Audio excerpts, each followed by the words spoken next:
ఎందుకనకండి పోసుకునేది, అంతేగాని కళ్ళ వ్యక్తి మొత్తం కంప్లీట్ మొత్తం పోయడం ఇదంతా ఎక్కడ ఆచారం అంటే మనకు వచ్చింది. ఈ ఆచారాలు మన భారతీయ సంప్రదాయంలో లేవు, మన హిందూ సంప్రదాయంలో లేదు. కాబట్టి ఎప్పుడైనా ఇప్పటికీ గుర్తుంచుకోండి, ఎప్పుడు కూడా అలాంటి పనులు చేయకండి.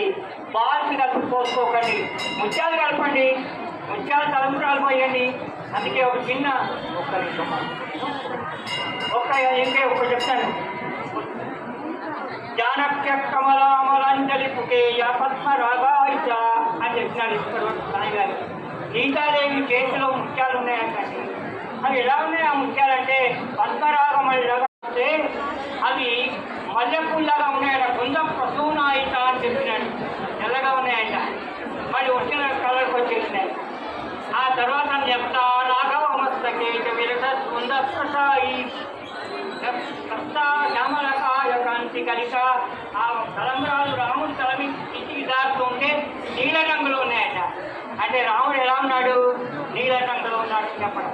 సీతాదేవి